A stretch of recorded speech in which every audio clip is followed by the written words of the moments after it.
नमस्कार प्यारे भाइयों बहनों, कैसे हैं आप लोग। आज की वीडियो बहुत ही ज्यादा महत्वपूर्ण होने वाली है उन अभ्यर्थियों के लिए जिनका हाल ही में यूपी पुलिस कांस्टेबल का डीबीपीएसटी होने वाला है। ऐसा क्या है इस वीडियो में, तो आज की इस वीडियो में अपन बात करने वाले हैं डीबीपीएसटी को लेकर सभी सामान्य नियमों के बारे में। भाई, क्या आपको सामान साथ लेकर जाना है, क्या क्या डॉक्यूमेंट साथ लेकर जाना है, आपका क्या क्या वहां पर मापा जाएगा, किस प्रकार से पूरी प्रक्रिया होगी, उसको आज समझने वाले हैं।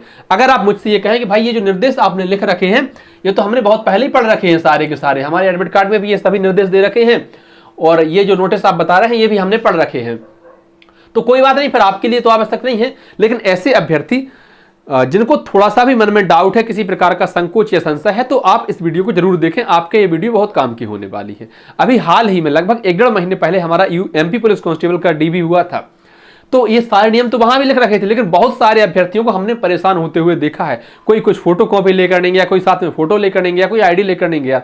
इसलिए आवश्यक ये है कि आप ऐसे परेशान ना हो सकता है सपोर्टिंग स्टाफ हो वो आपसे कह दें आप ये चीज नहीं लाए, लाओ हम फोटो कॉपी किए देते हैं, ये प्रिंट नहीं है, लाओ हम प्रिंट निकाले देते हैं, ये डॉक्यूमेंट ओरिजिनल नहीं लाए, कोई बात नहीं कल दिखा जाना।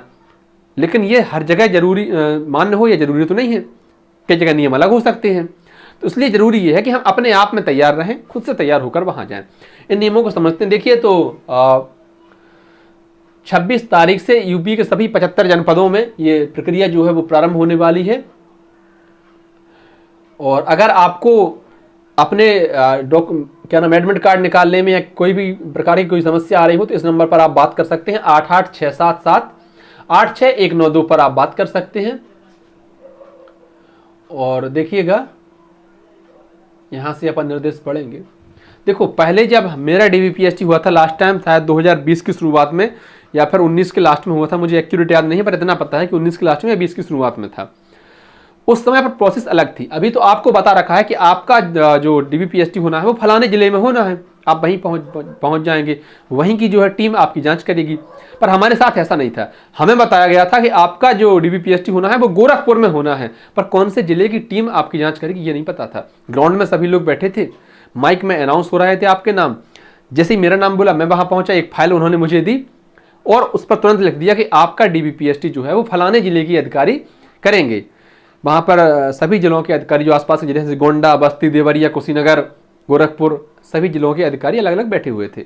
तो हमें तुरंत बताया गया 10 मिनट पहले कि फलाने जिले की टीम आपका जो है डीबीपीएसटी करेगी। पर यहाँ पर ऐसा नहीं है, आपको पहले से पता है। और देखिए, अभ्यर्थियों को उनकी पात्रता, शिथिलता, अधिमानी अर्हता आदि के संबंध में सुसंगत दस्तावेजों के साथ बोर्ड द्वारा गठित समिति के समक्ष उनके अभिलेखों की समीक्षा एवं शारीरिक मानक परीक्षण के लिए बुलाया जाएगा। यह परीक्षण एक समिति द्वारा संपन्न कराया जाएगा। इस समिति का स्वरूप निम्नवत है। तो उस समिति से तो हमें कोई लेना देना नहीं है, लेकिन ये इतना कहना चाहते हैं कि आपके सभी मूल दस्तावेजों की जांच होगी। दूसरा नियम पढ़िए, मूल अभिलेखों का मिलान आवेदन पत्र में उपलब्ध कराई गई सूचना से किया जाएगा। जब हमने फॉर्म भरा था तो या तो आपने खुद से अपने सिस्टम से फॉर्म भर दिया या फिर आपने जो है फॉर्म भराया होगा साइबर कैफे के पास जाकर। उन्होंने पूछा कि इसके लिए 12वीं पास होना चाहिए। अब आप 12वीं पास हैं कि नहीं है उनको तो पता नहीं है, आपने भर दिया कि हाँ आप 12वीं पास हैं, आपकी 90% बनी, 80% बनी, उनको पता नहीं है। तो जो आपने अपने बारे में जानकारी दे रखी थी उसी का यहाँ पर मिलान कराया जाएगा। अगर आपने कहा था कि हम होमगार्ड के सैनिक हैं, अगर आपने कहा था कि हम सेना से रिटायर्ड सैनिक हैं, अगर आपने कहा था हम एनसीसी हमने कर रखी है, तो इसका आपको लाभ मिलेगा कि नहीं मिलेगा, ये चीजें सभी आपको दिखानी पड़ेगी। अगर आप नहीं दिखा पाते हैं तो फिर आपकी जो है योग्यता, उम्मीदवारी खारिज कर दी जाएगी। अभिलेखों के मिलान के दौरान बोर्ड किसी प्रकरण को किसी दल द्वारा कोई संशय होने के कारण संदर्भित किए जाने पर अथवा सीधे उनके संज्ञान में लाए जाने पर अपने स्तर से निर्णय लेकर निर्देश जारी कर सकता है। इस प्रकार बोर्ड द्वारा जारी किए गए निर्देश अंतिम माने जाएंगे। ठीक है। अभिलेखों की समीक्षा के दौरान या समीक्षा के पश्चात चयन होने पर किसी भी समय किसी भी अभिलेख को छल साधित, गलत या कूटरचित पाए जाने की दशा में आवेदक का अभ्यर्थन यथास्थिति बोर्ड अथवा नियुक्ति प्राधिकारी के विवेक के अनुसार निरस्त कर दिया जाएगा। इस बात को समझिए, मान लो उन्होंने हाल में देखा कि आपके डॉक्यूमेंट सही हैं और आपको उन्होंने क्वालिफाइड कर दिया, लेकिन आपको बाद में देखते हैं, आपकी जांच होती है डॉक्यूमेंट्स की और वहां पर आपको गड़बड़ी पाई जाती है आपके डॉक्यूमेंट्स में, तो वो उस समय भी आपकी उम्मीदवारी खारिज कर सकते हैं। बहुत लोगों के साथ ऐसा होता है, कोई फर्जी जाति प्रमाण पत्र बनवा लिया, तुरंत दिखाया वहां पर तो उन्होंने ठीक है मान्य कर दिया, लेकिन बाद में पता चला कि वो तो है ही नहीं, तो फिर वो उम्मीदवारी खारिज कर दी जाती है ना।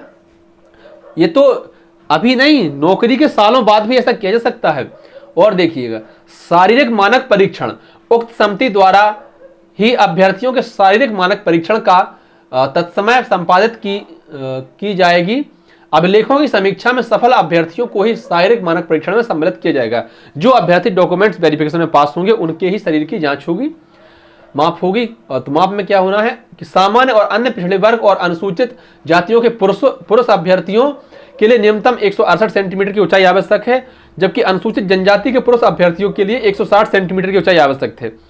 अगर हम सेना की बात करें तो सामान्य या अन्य पिछड़ी जातियों और अनुसूचित जातियों के से संबंधित अभ्यर्थियों के लिए न्यूनतम सीने का माप 79 और फुलाने के बाद 84, जबकि एसटी वाले उम्मीदवारों के लिए 77 सेंटीमीटर नॉर्मल में और फुलाने के बाद 82, कुल मिलाकर 5 सेंटीमीटर का फुलाव जो है वो अनिवार्य है। नॉर्मल में जब आप ऐसे आपकी माप हुई सीने की तो आपका चाहिए 79, और जब जो है फुलाएंगे आप उसको तो 5 सेंटीमीटर का फुलाव जो है वो अनिवार्य है।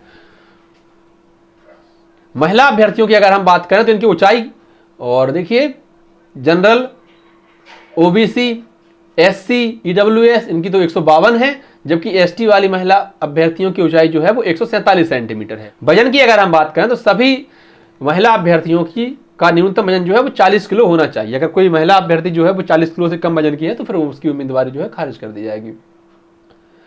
यदि कोई अभ्यर्थी जो अपनी शारीरिक मानक परीक्षण से संतुष्ट ना हो, ठीक परीक्षण के उपरांत उसी दिन अपील आपत्ति दाखिल कर सकता है। ऐसी समस्त अपील आपत्तियों के समावेशन के लिए बोर्ड द्वारा प्रत्येक स्थान पर, अच्छे सुनिए इसको, अगर आपकी जैसे माप हुई, पता चला कि कम निकली आपकी हाइट या आपका चेस्ट कम निकला, वजन कम निकला, किसी प्रकार आपको फेल कर दिया गया, तो आप उसी दिन अपील लगा सकते हैं। एक अपील फॉर्म वो आपको देंगे तो आप उसमें अपनी जानकारी भरकर सबमिट कर सकते हैं। जब सबके डीबीपीएस निपट जाएंगे, खत्म हो जाएंगे, उसके बाद शाम को आपकी दोबारा से जांच होगी और उसी दिन आपका यह तय हो जाएगा कि आप पास हैं कि फेल हैं। एमपी पुलिस में ऐसा नहीं होता। एमपी पुलिस में जैसे अगर आप हाइट में आज फेल हो गए, आप फिर माप के लिए अपील करेंगे, जिला स्तरीय कमेटी ने आपको फेल किया तो संभाग स्तरीय कमेटी के पास जाएंगे, फिर आप पीएचक्यू जाएंगे, तो ये लंबी प्रक्रिया चलती रहती है जो महीनों तक चलती है। पर यहाँ पर ऐसा नहीं है, यहाँ पर आप अगर फेल हुए तो तुरंत फेल हो जाएंगे। अगर आप माप से संतुष्ट नहीं है तो उसी दिन आप अपील कर दीजिए, उसके बाद आपको अपील करने का मौका नहीं मिलेगा। सामान्य अनुदेश देखिए, अभ्यर्थियों से यह अपेक्षा की जाएगी कि वे दिए गए दिनांक, समय और स्थान पर अभिलेखों की समीक्षा एवं शारीरिक मानक परीक्षण हेतु उपस्थित हों। ऐसे कारणों से जो नियंत्रण के परे हों और जो लिखित स्वरूप के अभिलेखित किए जाएंगे, किसी विशिष्ट समय पर परीक्षण किए जाने वाले अभ्यर्थियों के समूह हेतु दिनांक एवं समय में बोर्ड द्वारा परिवर्तन किया जा सकता है। चलो मान लो कि अगर आप अपने नियत समय पर नहीं पहुंच पाते हैं, जो समय उन्होंने निर्धारित कर रखा है आप वहां पर नहीं पहुंच पाते हैं और उनको आप वैलिड कारण बताते हैं, तो फिर वो आपको नई डेट दे सकते हैं। उस दिन भी नहीं पहुंच पाए जो आपको नई डेट दी थी तो फिर आपको जो है डिस्क्वालीफाइड माना जाएगा। एक बार ऐसा हो सकता है कि अगर आप नहीं पहुंच पाए टाइम पर तो वो आपको नई डेट दे सकते हैं। इसके अलावा देखिएगा क्या क्या साथ लेकर जाना है, तो आपको सबसे पहले तो आपका आधार कार्ड साथ में लेकर जाना है। और ऐसे अभ्यर्थी जिन्होंने आधार कार्ड की जानकारी नहीं भरी थी, इसमें ऐसे अभ्यर्थी जिन्होंने आधार कार्ड की जानकारी नहीं भरी थी, उनको भाई आधार कार्ड के साथ एक और आईडी पास लेकर जानी पड़ेगी जिसमें फोटो हो आपकी हो। उसमें क्या क्या हो सकता है, पासपोर्ट हो सकता है, driving licence, PAN card, voter card, कुछ भी आप साथ में लेकर जा सकते हैं। अगर आप आईडी लेकर नहीं जाएंगे तो आपका जो है अभिलेखों की समीक्षा नहीं होगी, न शारीरिक माप होगा। अभ्यर्थियों की पहचान स्थापित करने के लिए आधार का प्रयोग किया जाएगा, इसलिए अभ्यर्थियों से अपेक्षित है कि वे अपना आधार कार्ड लेकर समीक्षा दल के समक्ष प्रस्तुत हों। आपका जो है बायोमेट्रिक होगा तो आपको आधार कार्ड कंपलसरी लेकर ही जाना है। अभिलेखों की समीक्षा एवं शारीरिक मानक परीक्षण हेतु प्रवेश पत्र पर उल्लिखित दिनांक, समय और स्थान सामान्य परिस्थितियों में नहीं बदला जाएगा। मैंने कहा ना, सामान्य परिस्थितियों में नहीं बदला जाएगा, लेकिन अगर कोई विशेष परिस्थिति आ जाए तो शायद बदला भी जा सकता है। अभिलेखों की समीक्षा एवं शारीरिक मानक परीक्षण भर्ती प्रक्रिया के चरणों में से एक है। यदि किसी स्तर पर पाया जाता है कि अभ्यर्थी अपेक्षित अर्हता को पूरी नहीं करता है अथवा उसने गलत झूठी सूचना सर्टिफिकेट अभिलेख प्रस्तुत किए हैं अथवा उसने कोई वास्तविक तथ्य छुपाए हैं, जो उसका अभ्यर्थी निरस्त माना जाएगा। यदि इस प्रकार की कोई कमी अभ्यर्थी द्वारा कार्यभार ग्रहण करने के पश्चात ही प्रकाश में आती है तो विधिक प्रक्रिया अपनाते हुए उसकी सेवाएं समाप्त की जा सकती हैं। भाई अगर आप किसी भी गलत तरीके से नौकरी प्राप्त करते हैं तो नौकरी लगने के बाद भी ऐसी चीजें अगर संज्ञान में आती हैं तो भी आपकी उम्मीदवारी जो है खारिज कर दी जाएगी, सेवा से बर्खास्त कर दिया जाएगा, केस अलग से होगा। अभिलेखों की समीक्षा एवं शारीरिक मानक परीक्षण की चरण में सफलता का मतलब यह नहीं है कि आप अंततः चुने गए हैं। हाँ भाई, डॉक्यूमेंट्स वेरिफिकेशन में और आपकी हाइट चेस्ट में अगर आप पास हो जाते हैं तो इसका मतलब यह नहीं है कि आपकी नौकरी लग गई। फिर आपको जो है दौड़ भी निकालनी है और उसके बाद जो है आपका फाइनल लिस्ट में नाम भी चाहिए, फिर मेडिकल भी होगा। तो इसका मतलब इस चरण में आप पास से नौकरी के लिए दावेदारी नहीं कर सकते हैं। यदि आवेदन पत्र में उल्लिखित आपके विवरण के अनुसार अभिलेखों की समीक्षा के समय श्रेणी प्रमाण पत्र नहीं प्रस्तुत किया गया तो यह माना जाएगा कि अभ्यर्थी आरक्षित श्रेणी के लिए योग्य नहीं है। अगर आप जाति प्रमाण पत्र नहीं दे सके तो आप जो है आरक्षण का लाभ नहीं ले पाएंगे और आरक्षित श्रेणी के लिए उसका दावा अस्वीकार कर दिया जाएगा। यदि अभ्यर्थी अनारक्षित श्रेणी की सभी पात्रता शर्तों को पूरा करता है तब उसे अनारक्षित श्रेणी में माना जाएगा। अभिलेखों की समीक्षा के चरण के बाद इस संबंध में किसी परिवर्तन या संशोधन की अनुमति नहीं दी जाएगी। अभिलेखों की समीक्षा एवं शारीरिक मानक परीक्षण हेतु चयन प्रक्रिया में सम्मिलित होने के लिए कोई यात्रा भत्ता, आहार भत्ता या अन्य कोई खर्च प्रदान नहीं किया जाएगा। तो भाई आपको किसी तरह का कोई भत्ता नहीं मिलने वाला है। कृपया फोटो चिपकाने के लिए प्रवेश पत्र पर दिए गए स्थान में पासपोर्ट आकार की रंगीन फोटोग्राफ चिपकाएं। फोटो वही होनी चाहिए जो ऑनलाइन आवेदन के समय अपलोड किया गया था। आप इस बात का विशेष ध्यान कर लें, आपको वही फोटो अपने एडमिट कार्ड पर चिपकानी है जो आपने फॉर्म भरने में लगाई थी। अलग फोटो लेकर मत जाना, फिर बाद में परेशान होते फिरोगे। कौन सी फोटो चाहिए जो आपने फॉर्म में लगाई थी उसको देख लेना एक बार, वही फोटो लेकर जाना। अभिलेखों की समीक्षा के समय अभ्यर्थी द्वारा विधिवत हस्ताक्षरित इस प्रवेश पत्र को जमा कर लिया जाएगा। जो आपका एडमिट कार्ड है उसको आपको जो है जमा कर लिया जाएगा। जो आपके दस्तावेज चाहिए उसमें देखिए आवेदन पत्र जो आपने फॉर्म भरा था, अगर वो नहीं है तो डाउनलोड हो जाएगा, उसकी कोई दिक्कत नहीं है। उसका जो है प्रिंट आउट चाहिए। पासपोर्ट साइज रंगीन फोटो, तो 2 रंगीन फोटो चाहिए 35 mm इंटू 45 mm। आपका आईडी प्रूफ चाहिए, मूल फोटो युक्त पहचान पत्र, आधार, ई आधार, ड्राइविंग लाइसेंस या पासपोर्ट के साथ स्व हस्ताक्षरित मूल पहचान की छाया प्रति, मतलब इसकी फोटो कॉपी भी चाहिए। हाई स्कूल 10th की मार्कशीट और अगर उसके समतुल्य कुछ है तो, और जिन अभ्यर्थियों के सर्टिफिकेट और क्या नाम ये मार्कशीट अलग अलग है तो दोनों चीजें लेकर जाएं।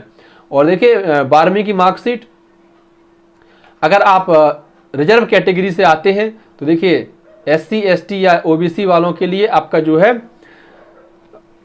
जाति प्रमाण पत्र, EWS से आते हैं तो उसका प्रमाण पत्र, भूतपूर्व सैनिक है तो मूल निर्वाहन प्रमाण पत्र के साथ हस्ताक्षरित मूल निर्वाहन प्रमाण पत्र की छाया प्रति ओरिजिनल भी चाहिए और सभी की फोटोकॉपी भी चाहिए। और मेरे विचार में आप 2 कॉपी कम से कम साथ लेकर जाएं। स्वतंत्रता संग्राम सेनानी हैं तो उसके लिए भी आपको, सेनानी के आश्रित हैं तो उसके भी आपको प्रमाण पत्र लेकर जाने पड़ेंगे।